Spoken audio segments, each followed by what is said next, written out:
so Ghana Telecom egu enti yanton ene toye producer list na ready ade fama me abubo so keke ne wan ba bia Ghana ye free hwa mame kan free ama na te ase. In 1983 the PNDC government launched the Economic Review Program, which became the key policy tool for the neoliberal approach to recovering the economy of Ghana.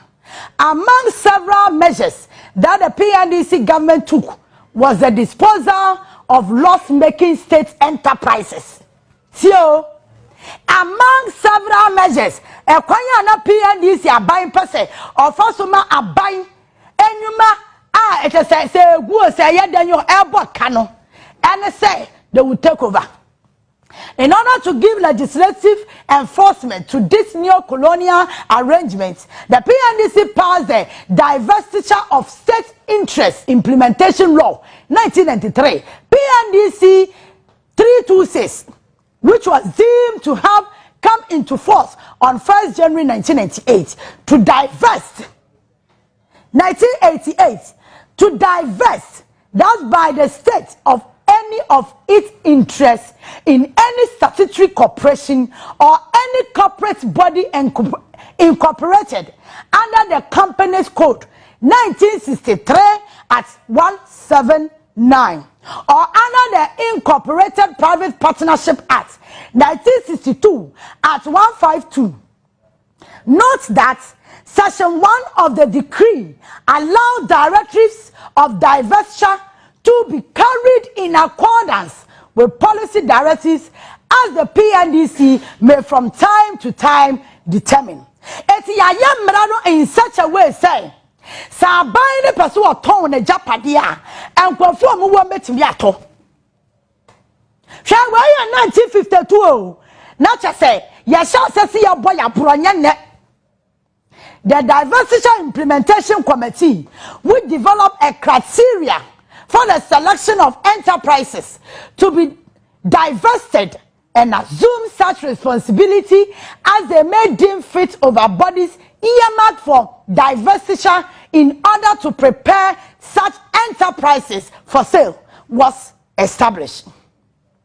At the beginning of the divestiture program, over 300 state-owned enterprises were operating in all sectors of the economy. Oh, God of mercy. Sure? Abanyuma na what a year operational out as a year juma 300 ahasa. Eti me patro senka abanya juma kwaya 300 ewo krom ha. Ana afa nipa member say 100 kwa mesra eka enipa do say na befa. Yay! Eka nipa do say na befa. Whilst a large number of them were in manufacturing and agriculture, including cocoa and coffee plantations. Hey, Ghana! Poultry and fishing, and here kuko funu the back room ha. Others were in the mining, hotel, and timber sectors. Me pacho more highlighted from manufacturing, no, from manufacturing and agriculture, including cocoa and coffee plantation. Hey, and a coffee crop be what Ghana have bebre. Other way, and Bawumia the year they will come say. I will see a movie from taxation to production. It's Ghana for state-owned enterprises and they are over 300. No, now omudu no aya manufacturers. Agric, titru cocoa and the coffee. And they are cocoa near 12 near the 2 galamsey. Gwade highlights a poultry and fishing, mammy. Poultry and fishing. Sometime na abai ewo nyuma abanya kasa wo company wo mo aye nkokɔ a wo mo ye into fishing ene ya tena krom ha ni aka obi man so akokɔ funu a ade ba ya 10 years obi man so akokɔ funu a ade 15 years ni ade aba krom ha ni ya hwe oh rade. Others were in the mining, hotel and timber sectors. Yes, yes, ya mining hotel. Anything by Joe Cromanya no. Ya Tony na. Some Samra na ye yankasa ye dia e ya ban dia enya private company aban se wantimi hwa so eti waton ye over 300 state-owned enterprise yaton. Some of the enterprises which were affected by the divestiture program included the following: Gasem Cement. Na yadeba yede okroma no samre no yeton ma no way for ya offload shares. They said you are not Senate ever so offload 60% of our shares to Rock City. Enye yaton ye ya offload shares any man no way ya fa ma Ghana fompo ye de ma abrochirefo amonane omo fanko Ghana Telecom yaton shares ne mu kese e de Malaysia for ne ton ma wo Pacho Kosro Kwame Nkrumah Catering Rest Houses, Atlantic Houses, you told them about private individuals. Private individuals no. Abaimu penyufo ni abaimu nkrofo na ya na private individuals no. Ni aton. Insa wam kan de ye nya yanim. Na na kuredo adjuma Rollins. Or the 31st women movement. 31st women movement is I'm here to talk catering services. I work from her. Yeah, to. Can that GNTC? You told them my private individuals. Atlantic Hotel, Meridian and Star Hotels. You told them my private entities. Aboso Glass Factory there. I am rehosem. You told ye. Ya the bazaar. Continental Hotel. And your tongue and your bay golden tulip. Continental and also all.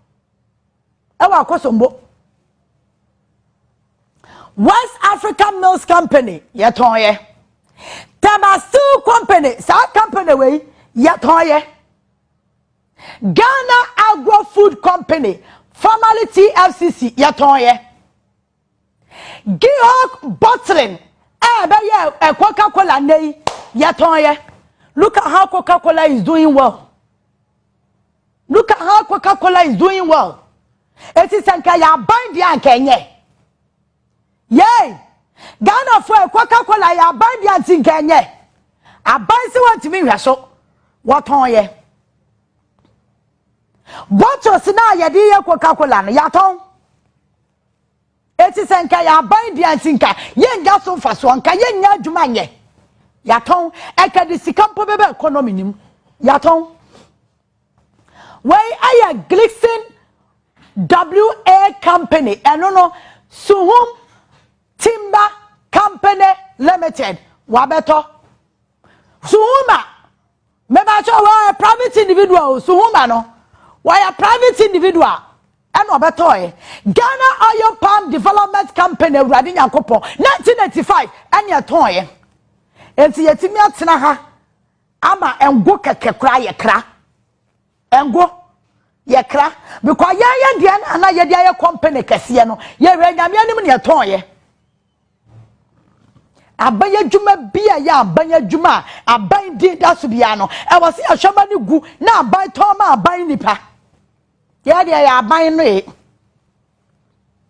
Shamani sector.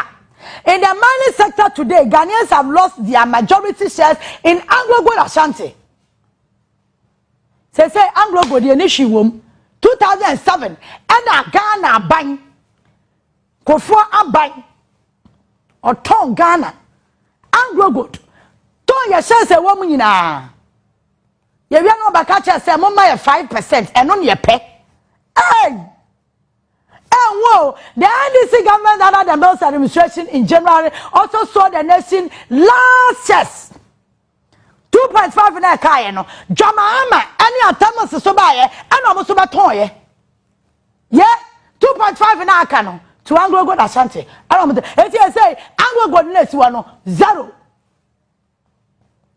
Countries are good when you bra or more utilizing on the mining sector no to be profitable to them no ya to come her ya chance Anglo-Gold back to 5%.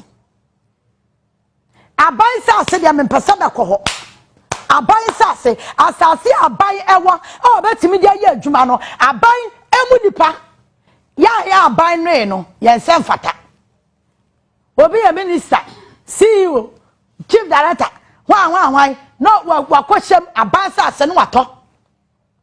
According to the laws of Ghana, lands acquired by the government are supposed to be used only in the public interest or for the public purposes for which it was acquired. The selling of public lands under the disguised policy of rezoning of land. One was some American. Ghana pay 4% mudi ya bra no makofa grammar. Brafo. Rezoning. 89 say aban percent sase no so reshape so or to the din fufro so relocate minister sase so yetimi ye be relocate asase eti rezoning no na aban to asase no dia ma obi. So rezoning of lands for the redevelopment of the capital city was embarked by the first NDC government where running Sabine. Under phase 1 of the first NDC government's Accra redevelopment policy in 2000, they proceed from the sale of 67 plots of land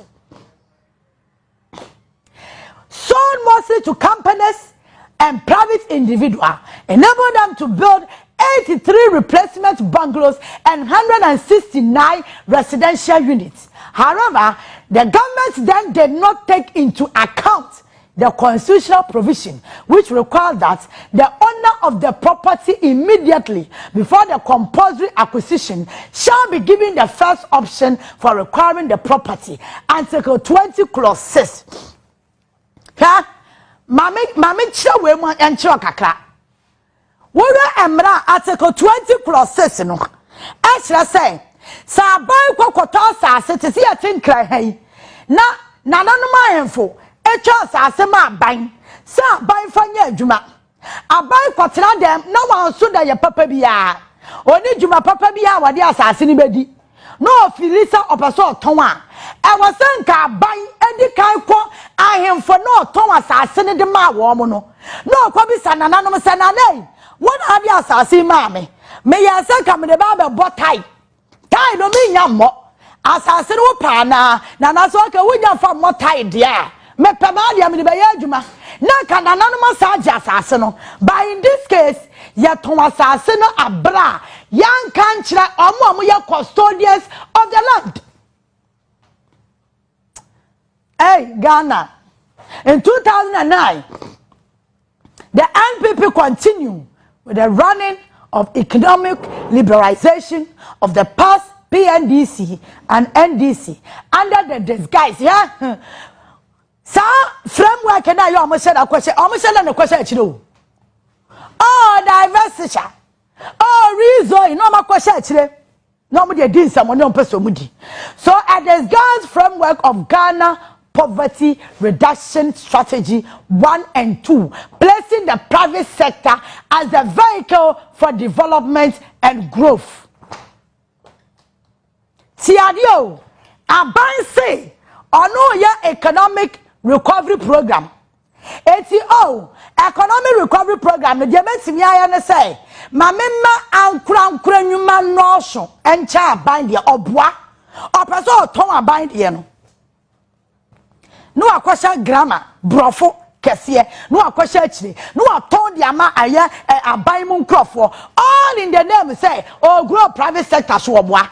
During the NPP's administration, the government decided to ignore laid down procedures such as open bidding and going for cabinet approval of allocations.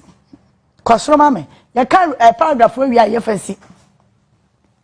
As stipulated in the state lands regulations 1962 20230 LI 230. Instead, between 2003 and 2008, the NPP Minister for Water, Resources, Waste and Housing, in his individual capacity, proceeded to allocate 46.85 acres of residential plots and houses without subjecting the allocation to competitive bidding or the laid down guidelines established by the cabinet.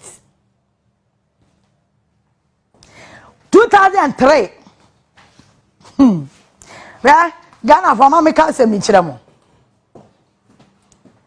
hwe aban bie ni Ghana ha odwe me no mi enu ho sa NPP ni NDC aban na esi ho no wo tie document na me kan ma wo na eye fiti 1988 53 and ye started say abanya dwuma bia ye aban de no ye ton and ye ton so a ye nya beden say Ghana for wa wo so bia braba bidi bi o ye hwehwem aban mu panyi bi fili say company we me pa ono ni kan to company no in advance kura wo beto no wato awie no ekọ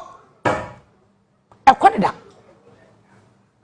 it is a social document ya between 2003 to 2008 NPP aban mu panyimfo bi ani wo ma ka so mutumi nya se president yo ye anya se Akuffo na ya president ni tumi mu o minister ono ade ni tumi asase bi na oteso a no ade ni tumi o se meton on open for bed ha wo kwa wonte de obeti ane se ekọ yaton ana wonim amfom so kase a ye wo krom hanomu a obi ami ana no including ahemfo wo krom a se obi antimi kasa nananu mai mo ankasa mo bedi mo dokono kwa ya de betimi aya ne ye yo emra no kire se sa aban ba ho beta asase aban krom ta asase anambwa okọ nananu me pa asase me de pezi hospital aban kwa ya adwuma nananu make sure se ombe mo asase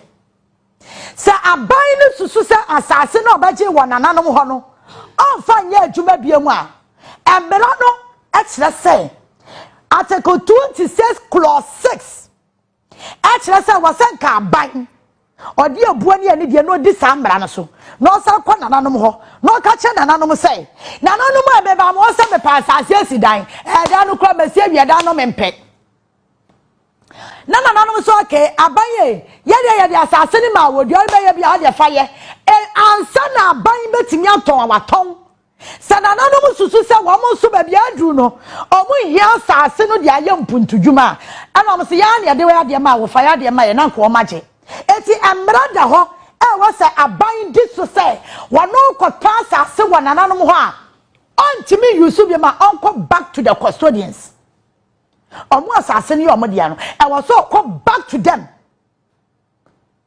no dia asase ne komo omo shankran mesia be kakra no ahu ka kwanya dankran na besi da wo kroma ayati se yanhye ka kwan na de da wo fikire nyina wote wa na obi abadwiri se abanya to amame